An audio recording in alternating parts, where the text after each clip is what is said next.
नमः शिवाय। हर हर महादेव। मित्रों, कैसे हैं आप सब? चैनल पे नए हैं तो विनम्रता से निवेदन करूंगा कि चैनल को सब्सक्राइब कर लें ताकि हमारे द्वारा बनाई हुई कोई भी वीडियो सबसे पहले आपको प्राप्त हो। वीडियो में दिखाई जाने वाली जानकारी यदि आपको अच्छी लगे तो लाइक करें, शेयर करें, सब्सक्राइब करें ताकि बाकी भी जो हमारे बंधुजन हैं जिन्होंने चैनल को सब्सक्राइब नहीं भी किया है वो भी वीडियो की जानकारी का लाभ ले सकें। तो मित्रों, आज बात करें शनि प्रदोष व्रत के बारे में। जैसा कि त्रयोदशी तिथि को प्रदोष व्रत किया जाता है और शनिवार के दिन जब प्रदोष व्रत पड़ता है तो उसको शनि प्रदोष व्रत कहा जाता है। तो कथा के अनुसार, क्योंकि व्रत करने का भी अलग लाभ है और अगर हम कथा पढ़ते हैं जो तो और गुना जो है हमारा पुण्य बढ़ जाता है। तो व्रत कथा के अनुसार एक बहुत ही प्राचीन नगर में एक सेठ और सेठानी रहा करते थे।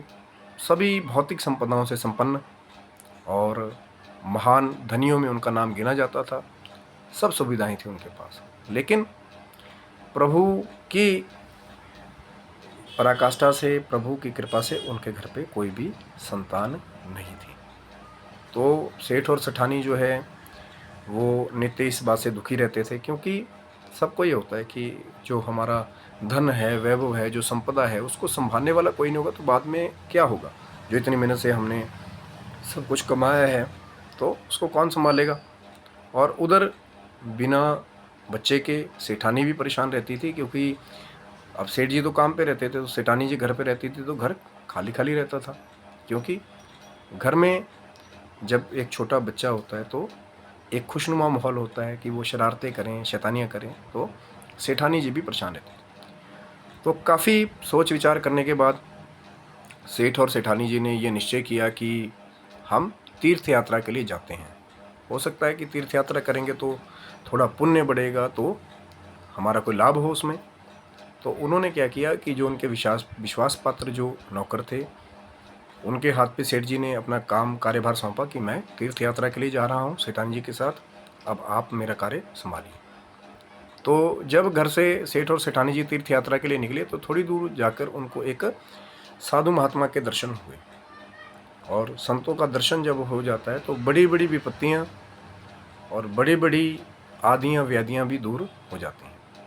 तो साधु महात्मा के दर्शन हुए। साधु महात्मा जो है वो अपनी समाधि में लीन थे, आंखें बंद करके ध्यान में मगन थे। तो सेठ जी और सेठानी जी ने ये विचार किया कि क्यों ना साधु महात्मा का आशीर्वाद लेकर ही हम तीर्थ यात्रा के लिए बढ़े। पहले ज़माने में भी लोग ऐसा करते थे कि बड़ों का आशीर्वाद लेकर के बड़ी बड़ी यात्राओं के लिए जाते थे ताकि यात्रा सफल हो। आज भी बहुत सारे लोग हैं जो तीर्थ यात्राओं में जाते हैं तो पहले ब्राह्मणों का आशीर्वाद लेते हैं, उसके बाद फिर अपनी यात्रा के लिए जाते हैं ताकि यात्रा में कोई भी उनको परेशानी ना आए, कोई भी विघ्न बाधा जो है वो यात्रा में ना आए। तो उन्होंने भी सोचा कि हम आशीर्वाद लेते हैं साधु महात्मा का, उसके बाद आगे बढ़ेंगे। तो सेठ और सेठानी जी वहीं बैठ के काफ़ी देर तक सेठ और सेठानी जी वहाँ पे प्रतीक्षा करते रहे कि साधु महात्मा की जो ध्यान है उसमें भी बाधा ना पड़े। जैसी वो स्वतः खुद आंखें खोलेंगे तो हमें आशीर्वाद देंगे। और यही संस्कार है मित्रों, अगर कोई ध्यान लगाए हुए बैठा है तो उसको छेड़ना नहीं चाहिए। अगर आपको जल्दी भी हो रही है, बहुत ही ज़्यादा जल्दी है, तो दूर से प्रणाम करें और फिर अपने कार्य के लिए जाएं। तो सेठ और सेठानी जी के अंदर वो निष्ठा थी, वो संस्कार था, वो साधु महात्मा की प्रतीक्षा करने लगे, वहीं बैठे रहे। जब साधु महात्मा जी ने आंखें खोली तो उन्होंने देखा कि सेठ और सेठानी तो काफ़ी देर से मेरी प्रतीक्षा में बैठे हैं। तो वो बड़े प्रसन्न हुए उनकी निष्ठा से।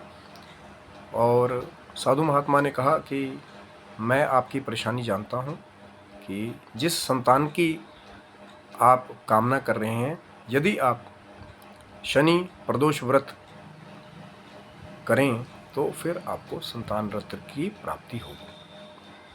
तो सेठ और सेठानी जी बड़े प्रसन्न हुए कि साधु महात्मा ने एक मार्ग बताया। और इसी के साथ ही जो साधु महात्मा थे उन्होंने भगवान शिव जी की एक प्रार्थना भी उनको बताई, जो ये थी, मैं आपको बता रहा हूँ। हे रुद्रदेव शिव नमस्कार, हे शिव शंकर जगत गुरु नमस्कार, हे नीलकंठ सुर नमस्कार, हे शशि मौली चंद्र सुख नमस्कार, हे उमाकांत सुधी नमस्कार, हे उग्र तव रूप मन नमस्कार, हे ईशान ईश प्रभु नमस्कार, हे विश्वेश्वर प्रभु शिव नमस्कार। ये प्रार्थना साधु महात्मा ने सेठ जी को बताई कि आप इस प्रार्थना के द्वारा शिव जी को प्रसन्न करें और शनि प्रदोष व्रत करें।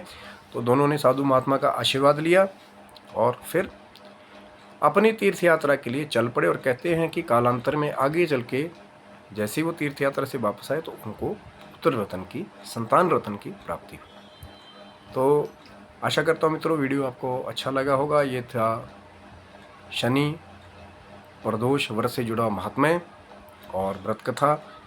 और मेरी यही आशा है आपके आगे कि शंकर जी की कृपा और माँ जगदम्बा की कृपा आपके सारे परिवार पर बनी रहे। आप प्रदोष व्रत यदि करते हैं तो ज़रूर कीजिए, शाम को प्रदोष काल में पूजन कीजिए और शंकर जी की कृपा प्राप्त करें। यदि व्रत नहीं भी करते हैं तो प्रदोष काल, जिस दिन प्रदोष का व्रत होता है प्रदोष काल में, यानी मैंने पहले भी बात की थी कि वीडियो पहले भी उपलब्ध है, शायद मैं दोबारा भी बता देता हूँ कि एक मुहूर्त सूर्य अस्त से जैसे 48 मिनट पहले और फिर सूर्य अस्त से 48 मिनट बाद, ये बहुत सारे विद्वानों का मत है कि इसको ही प्रदोष काल कहा गया। नहीं तो कई लोग कहते हैं सिर्फ सूर्य अस्त से कुछ टाइम पहले, कई कहते हैं कि सूर्य अस्त से कुछ टाइम बाद। तो बहुत सारे विद्वानों का मत है कि जब सूर्य अस्त होने से जैसे 48 मिनट कुछ मुहूर्त का समय होता है, उससे पहले भी प्रदोष काल और सूर्य अस्त के बाद भी कुछ समय तक प्रदोष काल, तो उसमें आप शिव जी का पूजन करें और ध्यान करें और भगवान शिव जी आपकी सभी कमियों को, सभी आदियों को, व्याधियों को दूर करें।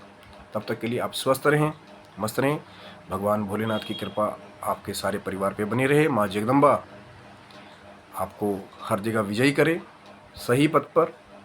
और तब तक आप निरोग रहकर, दीर्घायु रह करके अपनी भौतिक जीवन की और आध्यात्मिक जीवन की उन्नति की ओर आगे अग्रसर होते रहें। तब तक के लिए हर हर महादेव शंभू, जय माता दी।